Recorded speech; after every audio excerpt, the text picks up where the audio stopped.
Hoy estamos acá para ver, para aquellos que han entrado recién ahora, ha empezado a comenzar el cursado, estamos acá para hacer un repaso rápido de la última semana, que es la actividad integradora. Nosotros tuvimos, era un poco la más larga, la que tiene mayor desarrollo de contenidos para ustedes, o sea, va a ser el desafío un poco mayor, pero va acumulando contenidos y desarrollos de las semanas anteriores. Lo que hemos visto, lo que aquellos que no lo han visto todavía irán a ver, todo el módulo de marketing y ventas se divide en 3 grandes bloques que están encadenados uno tras otro. Si bien los profesores contenidistas y los videos que van a ver tienen abordajes propios del tema y del perfil del docente que lo está dando, yo que doy la primera parte soy el OAP de todo, absolutamente de las correcciones de todo, con lo cual todo el feedback lo van a tener de mí. Respecto de los contenidos de los 3 módulos, más la semana que vamos a ver ahora, lo que ustedes... La primera, hablamos de marketing estratégico, donde vamos desde lo muy abstracto, desde lo muy genérico, donde nos enfocamos en tendencias de consumo, hablamos de comportamientos afectados particularmente por tendencias y por crisis. O sea, en pocas palabras, tratar de entender en el primer módulo cuál es el nuevo cliente con el cual hoy estoy en el mercado. ¿A quién estoy tratando de tentar con mi propuesta de valor? Esto lo vemos en 2 abordajes. El más macro, que es entendiendo cómo el consumo está cambiando después de pandemia y en función de las tendencias y los cambios, pero también lo vemos a nivel micro al definir los distintos perfiles de arquetipos o avatar que son nuestros clientes. ¿Sí? En esta instancia no quiero detenerme demasiado porque hay todo un tema que ya lo desarrollamos oportunamente, pero me parece interesante hacer solo el comentario de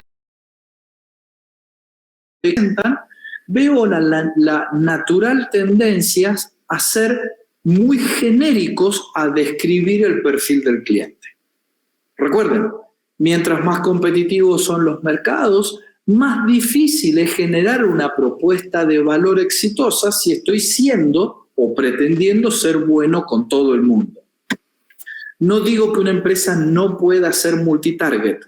Lo que digo es que si una empresa es multitarget, tiene que identificar los distintos potenciales o perfiles de clientes predominantes para que la propuesta de valor sea más concreta y realmente agregue valor a preferencias, deseos y necesidades que cada vez son más difusos. Entonces, en el primer módulo lo que vimos es tendencias de consumo, incorporamos fuertemente el concepto de omnicanalidad, tema que seguramente Thalía lo ha tenido muy en cuenta a la hora de desarrollar este proyecto, pero hablamos de los conceptos asociados de la 1, donde definimos tendencias de consumo y perfil del cliente. Semana 2 que vimos, allí nos metemos en el ecosistema digital. El profe de ecosistema digital es un especialista dentro de lo que es la vinculación y el marketing digital, con lo cual todo lo enfoca desde esta perspectiva 100% digital.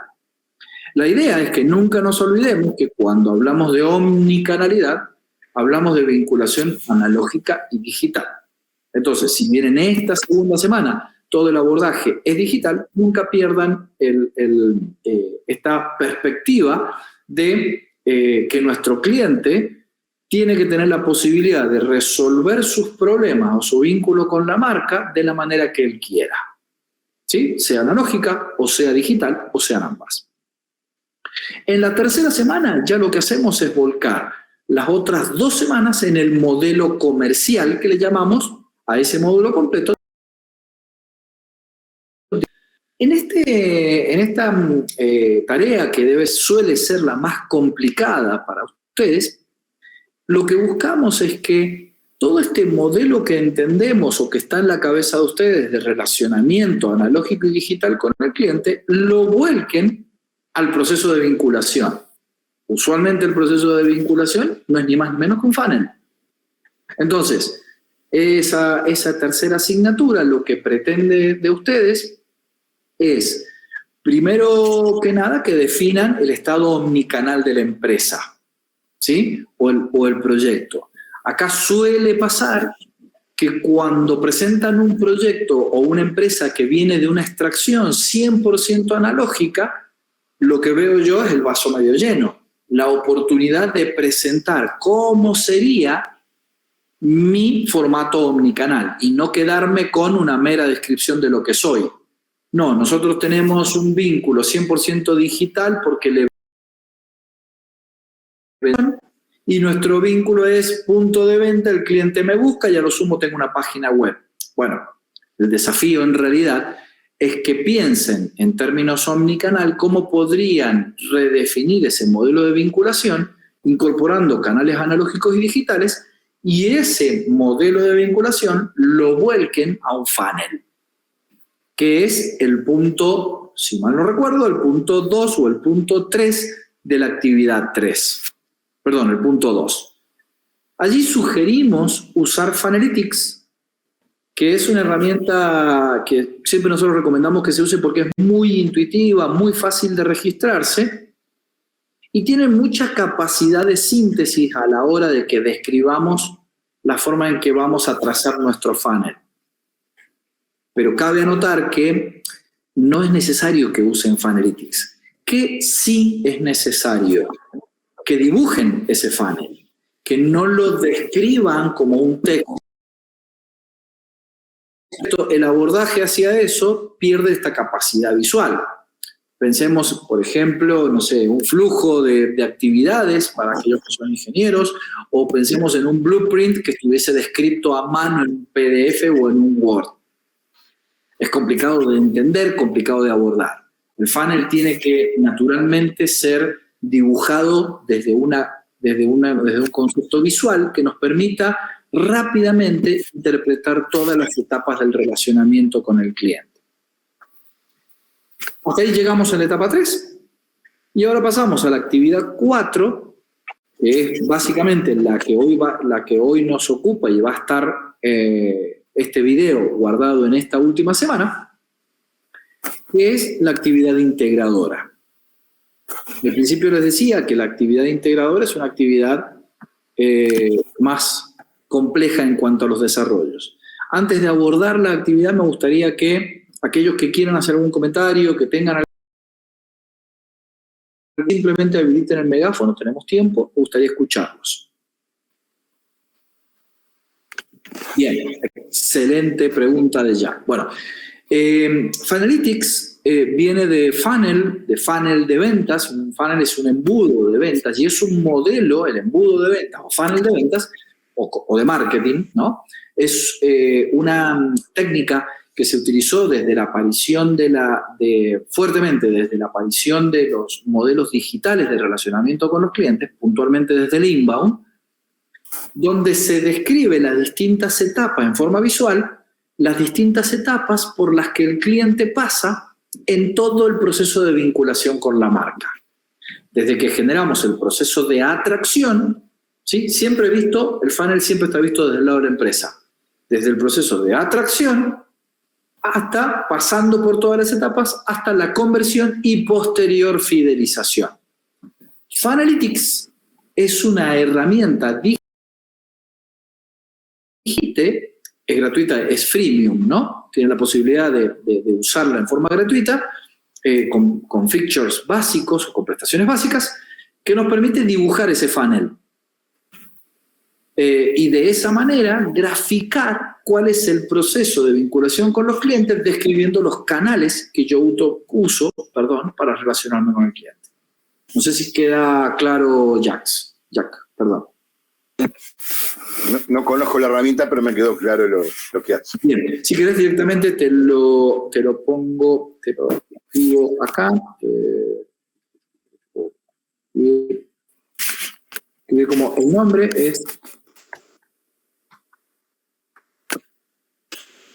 Esta es funnelytics.io.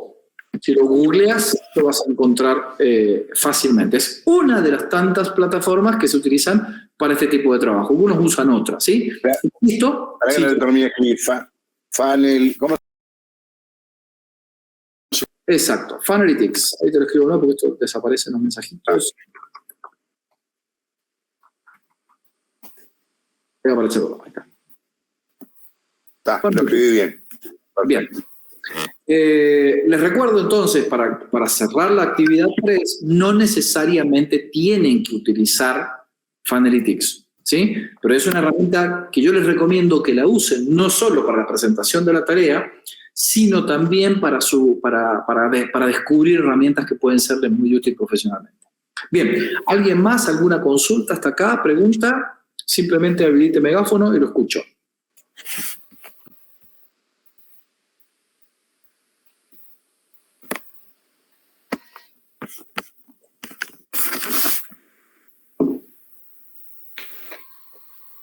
José.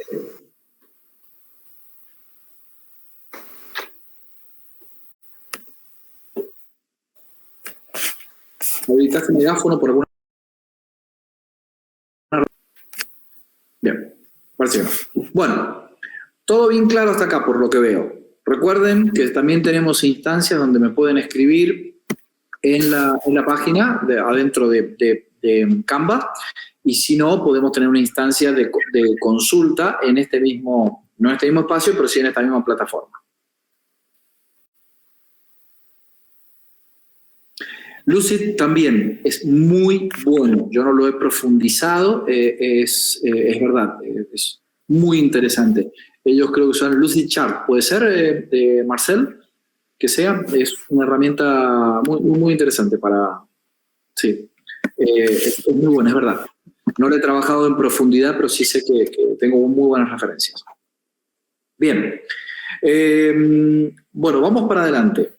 Cuando nosotros cerramos estas 3 etapas, llegamos a la instancia final, que es la que vamos a ver ahora, que es la instancia donde nos enfocamos en la tarea integral.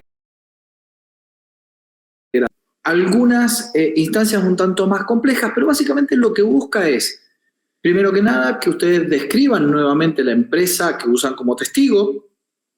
Eso facilita la parte de corrección para darle una dilación a toda la lectura que hace el profesor, en este caso, la lectura que hago yo.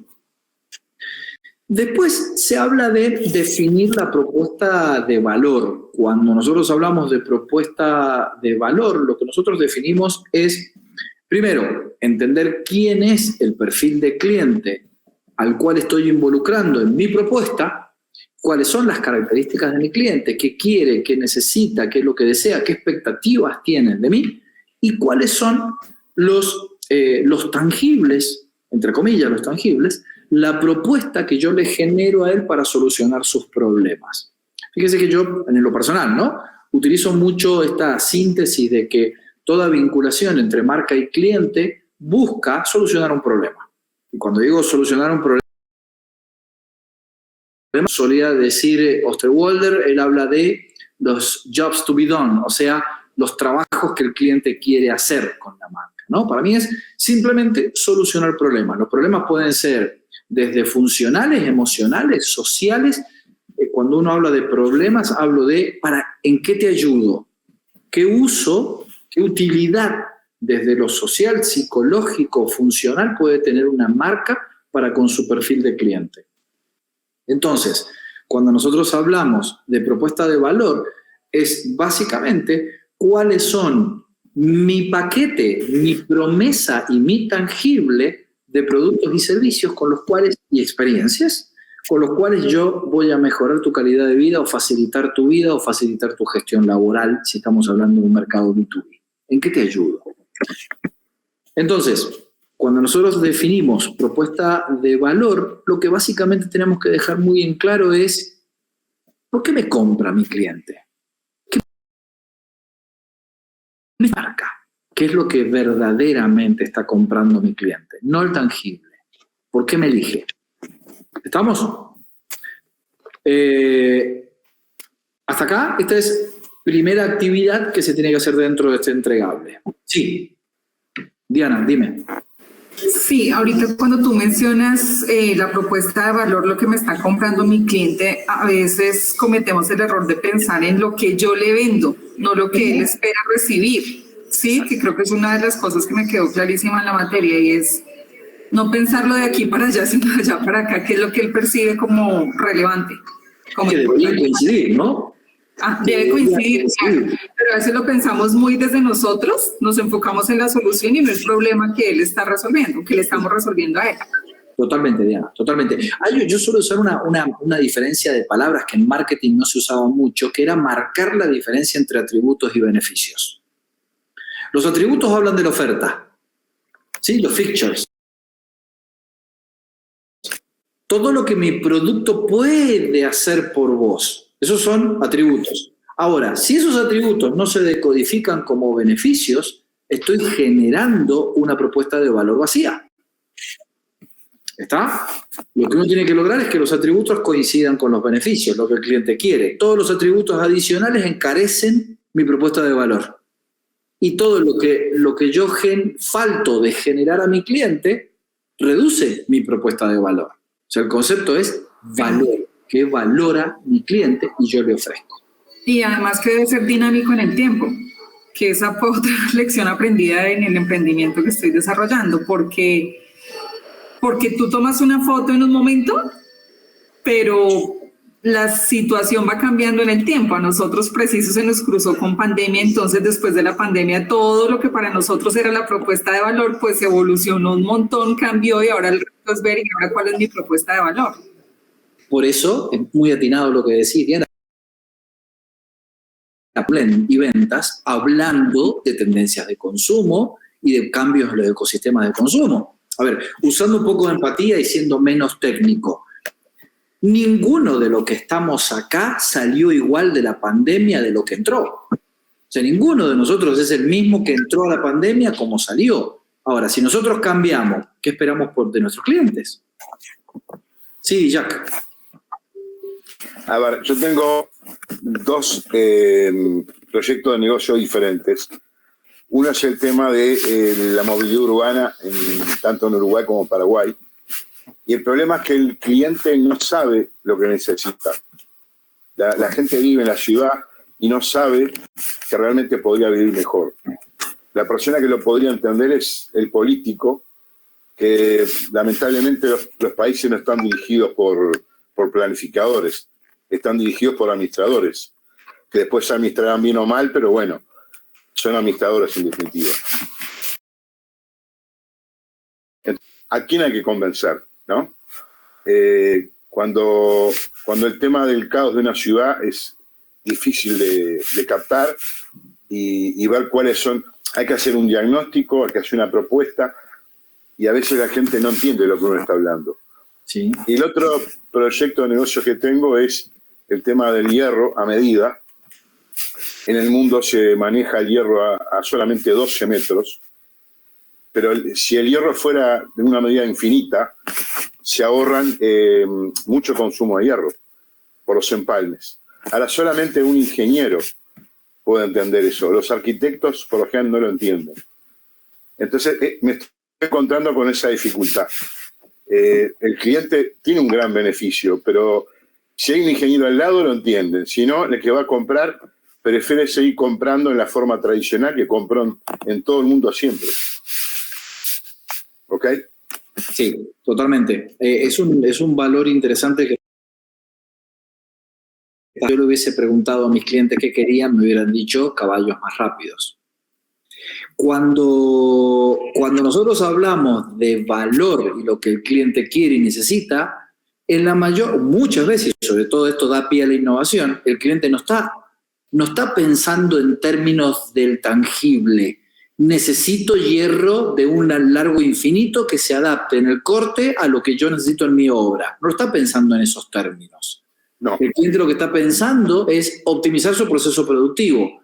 Y está en vos generar el valor del proceso productivo para que esto se transforme en un hierro cortado a medida. ¿Está? Entonces, perfecto. No siempre el cliente, y de hecho la mayor parte, gracias a Dios, la mayor parte de las veces, el cliente no conoce y no tiene por qué conocer el tangible de lo que necesita. Y está en mí el poder ayudarlo a él a mejorar su calidad de vida. Por eso yo digo, ¿qué vendo en realidad? ¿Vendo un aire acondicionado o vendo una trabajo para mi cliente? Y si yo a mi cliente corporativo le vendo un mejor ambiente de trabajo, puedo pensar ese mejor ambiente de trabajo ni siquiera como un aire acondicionado. No tengo límites. ¿Está? Y eso Voy a contar una situación que se dio en Uruguay. Hace un mes explotó en un edificio, explotó un apartamento por una pérdida de gas. La situación se dio, había una pérdida. Entonces los hierros de la losa de hormigón y eso está bien, es normal, porque siempre fue así. La estructura se engancha en los hierros de la losa, en la viga, y los hierros de la viga terminan en la viga, no siguen de largo. Con esta propuesta que estoy haciendo yo, no solamente el cliente va a ahorrar un 25% del consumo de hierro, sino que además es un tema técnico que puede salvar vidas, puede resolver un problema estructural. A cuenta solamente los ingenieros lo pueden entender. Sí. Que me parece interesante lo que comentás, decís, bueno, pensemos en movilidad urbana. Y por ahí la gente no sabe cuál es la solución para optimizar la movilidad urbana. Ellos saben, simple, como todos nosotros sabemos, que deberíamos poder manejarnos mejor en la ciudad, que deberíamos poder entrar a una ciudad menos caótica, que deberíamos, y ahí está la necesidad. Después, ¿cómo tangibilizamos esa respuesta? Será, como decís vos, parte de la decisión de los políticos, de algún político con algún par de luces más encendidas, y desde el lado de la oferta, ¿no? De hecho, hay muchas empresas que trabajan sobre esta idea. Entonces, cerrando esta idea, yo creo que alguien había levantado la mano, perdón, por acá, no sé si fue Lucas o alguien más, perdón. Sí. Te escucho, Lucas.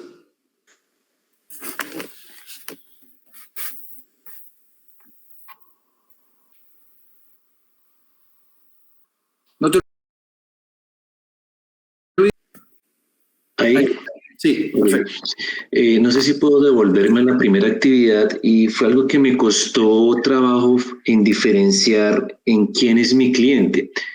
En el sector que estamos, en el sector en el que trabajo, que es el de los fertilizantes, tú accedes a agricultores, grandes agricultores, pero estos tienen asesores técnicos aparte. Entonces, en este caso, mi cliente sería ese asesor técnico o el agricultor que está allá en su oficina recibiendo los reportes pues, del campo. Esa sería una pregunta.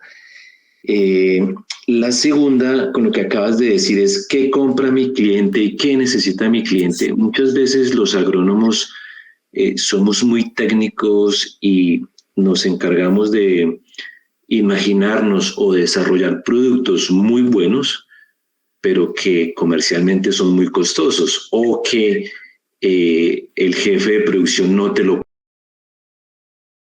puede mezclar 5, 6, 7 materias primas y va a ser un producto muy costoso.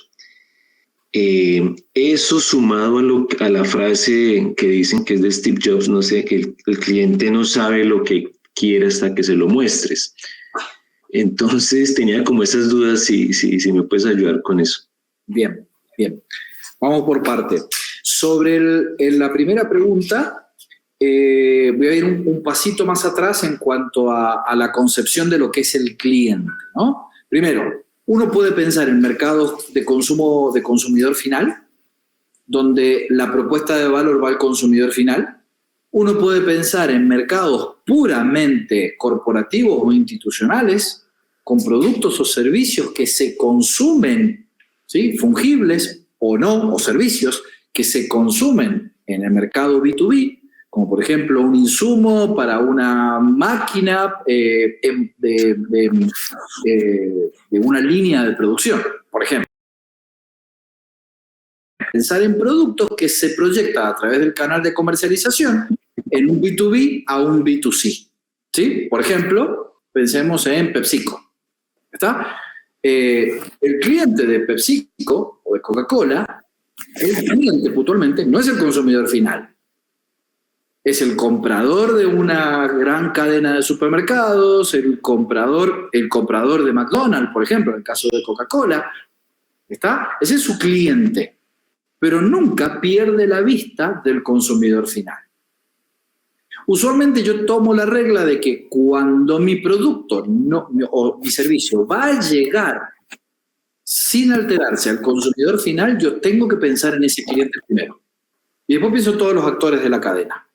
¿Está? Ahora, si mi producto se transforma o es un insumo de la cadena, lo más probable es que yo me tenga que ocupar pura y exclusivamente de mi comprador. Ahora bien, yendo bien directamente a tu pregunta, si mi producto va a un...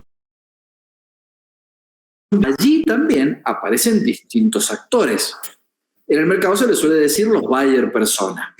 Uno puede tener un comprador, puede tener un usuario de la línea de producción. En el caso tuyo, supongamos que fuese un fertilizante, por ejemplo.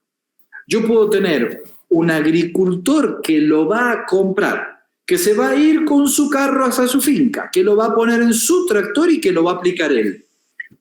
Ahí tengo un buyer persona que es ese pequeño agricultor.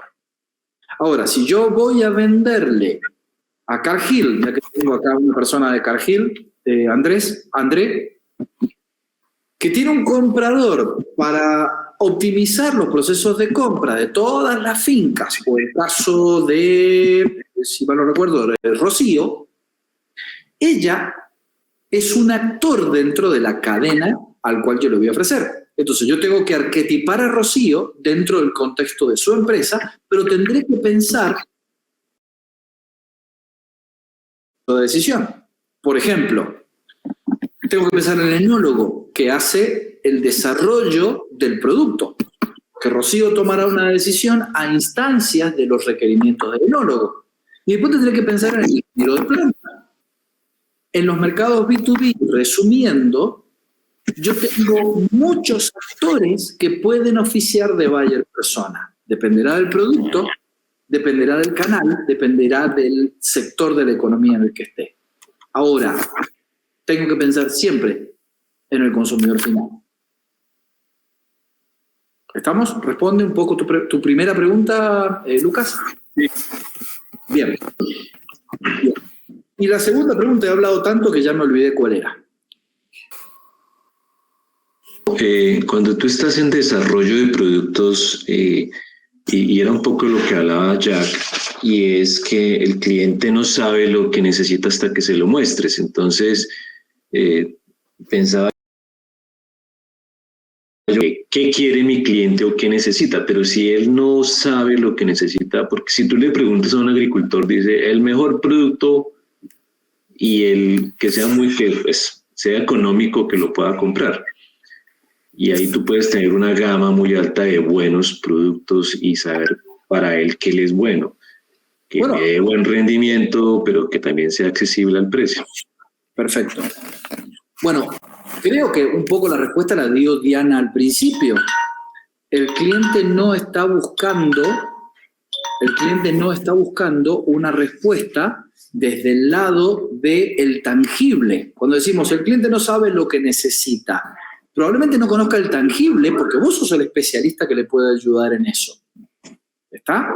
Pero sí conoce su necesidad. Por ejemplo, yo necesito tener la mejor cobertura con un... estoy diciendo una barbaridad y perdón por el desconocimiento, ¿no? Pero digo, yo como agricultor necesito tener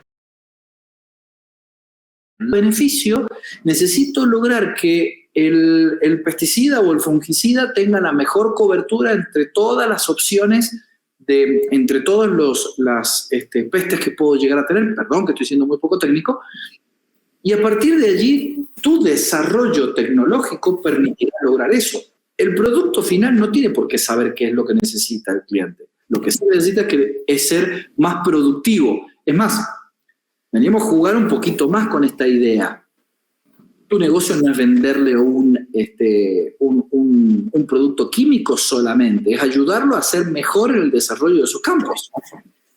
Con lo cual eso no te limita ni siquiera a un solo producto. ¿Está? Si yo pienso en el problema es movilidad urbana, como decía Jack, ¿qué cantidad de productos pueden surgir para mejorar la calidad de vida o la calidad del tránsito de la gente? Pueden surgir cientos de miles de productos, desde simplemente inteligencia entre carros, hasta algo muchísimo más simple o más complejo como el rediagramar una ciudad. ¿Estamos? Vuelvo a pensar desde esta lógica. ¿Qué compra mi cliente cuando compra lo que compra? No compra tangibles, compra soluciones. Empecemos a pensar qué solución. ¿Estamos? Espero haber respondido tu pregunta, Lucas. Bueno, saltando de este tema, porque estamos a 18 minutos, hemos cubierto el primer tema del entregable, que es propuesta de valor. ¿Cuál es el valor que mi cliente compra y cómo yo lo tangibilizo? ¿Sí? Propuesta de valor. El segundo punto hace ya análisis competitivo. Lo que les pide la actividad es entrar en el modelo que solemos llamar el modelo de los stakeholders. ¿Qué es el modelo de stakeholders? El modelo de stakeholders lo que propone es analizar el ecosistema, identificando quiénes son todos los actores alrededor del negocio. Por ejemplo, si yo pienso, ni hablar de si tomo el caso de Jack de movilidad urbana, imagínense todos los stakeholders. Uno puede decir, bueno, ¿quién es mi cliente final? Bueno, el que usa la ruta, ¿sí? El ciudadano. ¿Y cuántos stakeholders hay? Para el caso de esta, infinidad. Pensemos en gobierno, pensemos en comunidad, pensemos en distintas empresas que están vinculadas con esto. Telecomunicaciones, ONGs. ¿Cuántos son? Y acá voy al resumen de lo que es el concepto de stakeholder. ¿Quiénes son las personas, empresas o grupos que se ven afectados por mi actividad y que me afectan a mí en la elaboración de mi estrategia? Entonces uno puede pensar en un pequeño kiosco en una parada de buses. Estoy pensando, más pequeño casi ni que me podría pensar. ¿Quiénes son mis stakeholders? Y bueno, yo tendré que caracterizar y listar todos los stakeholders donde empiezo con mis clientes. Pero también puedo pensar en el Estado, que es el que diagrama las paradas de buses. Puedo pensar en, por ejemplo, distintos, obviamente, los competidores. ¿Quiénes son los otros que están instalados tratando de abastecer o solucionar los problemas de la persona que está parado ahí? Pienso, por ejemplo, en colegios, porque puede ser una zona urbana que está rodeada de instituciones educativas, donde aparece mi cliente que terminan siendo los niños. ¿Estamos? Y si meto esto, ya meto al Estado de nuevo desde otro lado. Si yo tengo una gran empresa, no es un kiosco y es una gran empresa, puedo empezar a pensar entonces en otro stakeholder, como puede ser, no sé, empresa de... Son todos los actores que están alrededor de mi negocio, más allá de mis clientes y mis competidores, que impactan y que generan oportunidades para desarrollar mi negocio. Ese es el concepto de stakeholders. Dependerá del sector, dependerá del producto, el ranqueo que yo haga de estos stakeholders en función del impacto potencial que tengan sobre mi negocio. ¿Está? Si yo voy a poner una farmacia, por ejemplo, el Estado define dónde la puedo poner, si la puedo poner o no, la farmacia. Entonces, mi primer gran stakeholder, ¿sí?, es, por ejemplo, el área de salud, y después seguirán los clientes. Jack, te escucho. Sí, hablaste de los competidores de un sistema de movilidad de una ciudad. A veces hay muchos componentes políticos. Ese competidor que ya tiene atada toda la situación con el gobierno departamental y nacional y no permite que la solución de la ciudad se pueda concretar. Totalmente. Ya tiene tan afianzado su relación con el gobierno que aunque la ciudad lo necesita, no se puede concretar. Totalmente, totalmente. Pienso por ahí en el negocio de Thalía, que hablaba de electrodomésticos y préstamos, la cantidad de stakeholders que pueden girar alrededor de ella, más allá de sus clientes y sus competidores. ¿Sí? Sus proveedores, la posibilidad de integrarse verticalmente con alguna marca, por ejemplo. Si hablamos del gobierno, limitaciones para la importación y exportaciones, eso pueden ser definitivamente un stakeholder muy fuerte del Estado cuando decide sobre la cantidad de importaciones y exportaciones que yo puedo generar. Entonces digo, cuando hablamos de stakeholder y el punto de stakeholder, lo que hace es tratar de tener una mirada de actores del mercado que impactan sobre mi negocio. Este es el punto 2 de esta última actividad, que es analizar los actores. Les dejo picando algo que me parece muy interesante, que no está como los contenidos, pero aquellos que sean más curiosos y quieran empezar a avanzar, hoy una teoría un tanto más evolucionada de los stakeholders es el mapeo de actores.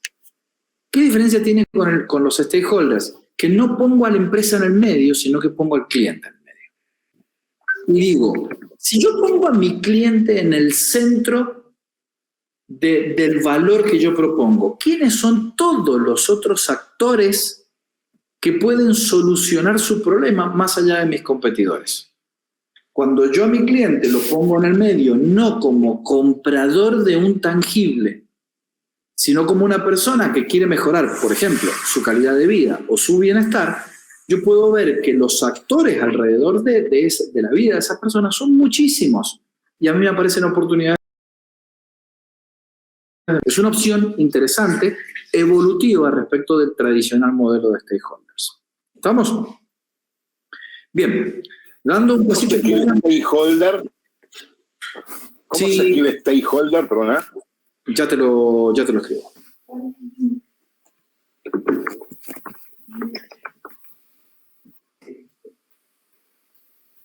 Ahí acá también lo había escrito, gracias Raimundo. Bien, es un concepto interesante para analizar estratégicamente. Creo que tenés un par de dispositivos habilitados, por eso hay tanto. Hola. Sí. ¿Qué tal, profesor? ¿Cómo estás? ¿Qué tal?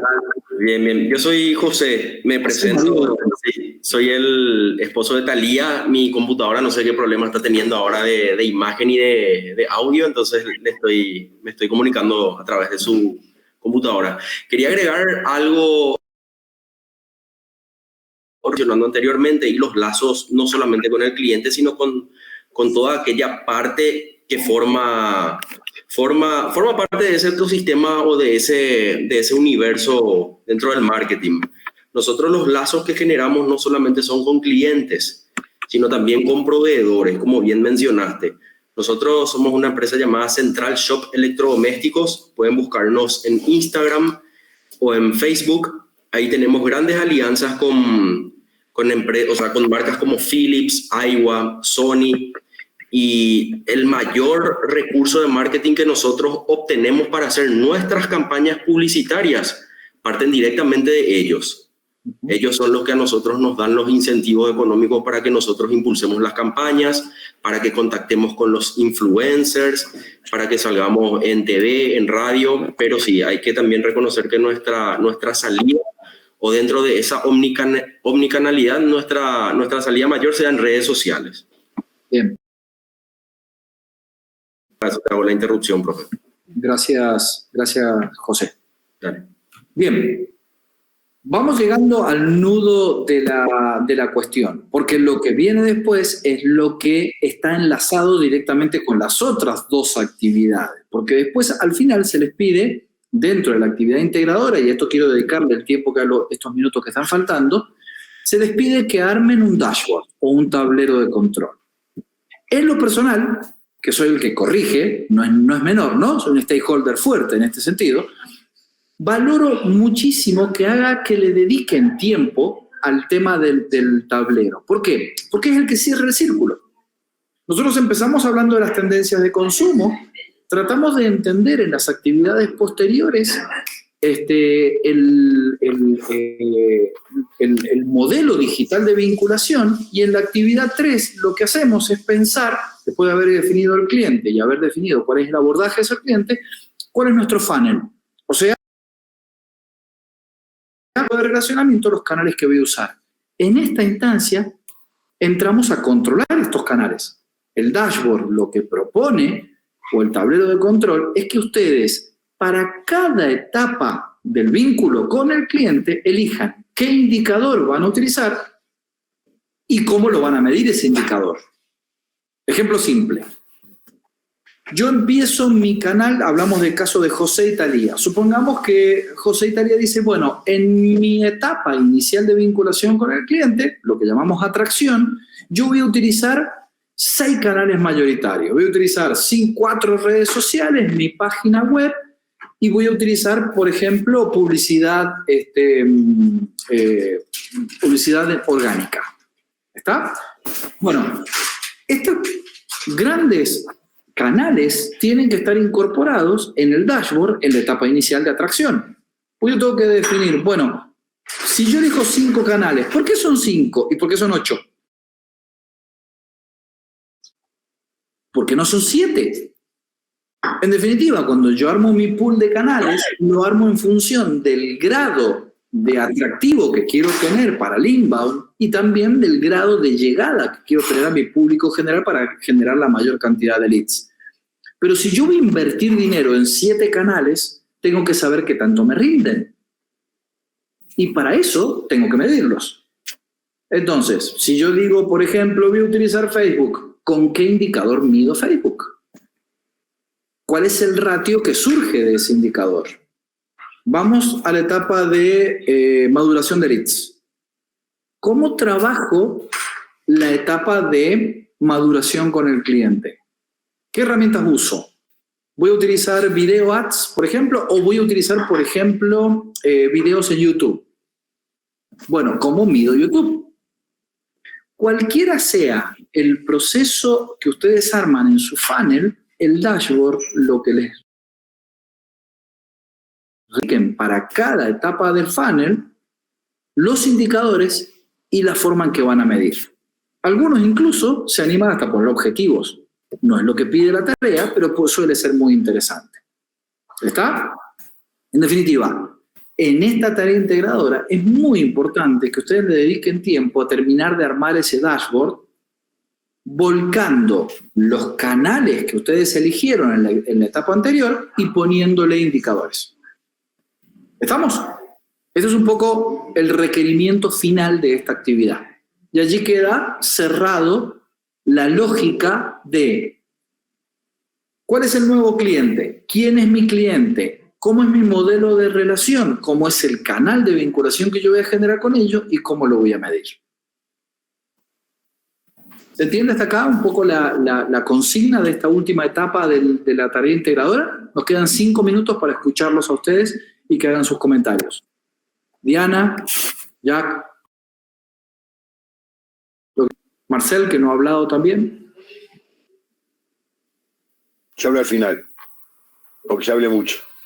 Bien. Hola, buenas noches. No estoy en la materia todavía, estoy cursando el MBA desde abril, pero quise entrar a la clase sincrónica y por supuesto que comprendo bastante de los conceptos porque desarrollo planes de acción para empresas en términos generalmente de procesos. Bien. Que involucra mucho a veces asuntos de marketing. Entonces, bueno, no tengo mucho más a participar, más que el contenido ha estado muy preciso y de bastante valor. Bueno, gracias, Marcel. A ver, contenido de la semana 3. ¿Pero qué otros ejemplos para medir de canales de vinculación hay? Bueno, decime qué canal usás y vemos cómo lo medimos. Incluso, por ejemplo, si pensamos en los... Es bastante simple, ¿no? Si pensamos en web, digo, si yo tengo un carro de compras inserto en la web, hay toda una serie de indicadores a lo largo de todo el proceso de compra web que nos pueden ayudar a ver cuántas son las personas que ingresaron al sistema del carro de compras, cuántos abandonaron el proceso, en qué instancia abandonaron, que a mí me permite hacer todo un trabajo de remarketing, ¿no? Si pienso en página web, por ejemplo, cantidad de ingresos, tráfico de web, descarga de videos, en el caso de videos, redireccionamientos, tiempo de permanencia dentro de la página web. Recuerden, gente, todo lo que sea digital genera un nivel de trazabilidad enorme. Si hay algo que no me sobra en el universo digital, son indicadores. Es más, acá lo que tengo que hacer es ser muy eficiente para ver cuáles son los que me sirven de acuerdo a mi etapa del ciclo de vida. ¿Estamos? Pero no se preocupen por esto. O sea, todas las etapas, digo, yo uso Instagram. Perfecto. ¿Instagram para qué? ¿Para generar leads? Bueno, ahí tenés una forma de medir. Ahora, si mi Instagram es para generar fidelización, probablemente lo que yo busque medir sea cantidad, el engagement que genera esto. ¿Qué cantidad de personas visitan mi página después de que entra o se direcciona desde mi Instagram a mi página web? Dependiendo de la etapa y el canal que yo elija, es el indicador que voy a usar para medir. Incluso en los canales físicos, cada vez más se necesita medir esto. ¿Sí? Cuando yo miro tráfico en la web, también puedo estar midiendo tráfico físico. Hoy en día se puede medir en un punto de venta qué cantidad de personas entraron. De esas personas, cuántas personas interactuaron, cuántas personas pidieron un presupuesto, y de ese presupuesto, cuántos presupuestos se convirtieron en compra. Vamos a WhatsApp. Tremenda cantidad de indicadores podemos generar en WhatsApp. Tiempo de... ¿Estamos? No sé si responde, no alcancé a ver quién fue el que hizo esta pregunta, si responde esta pregunta.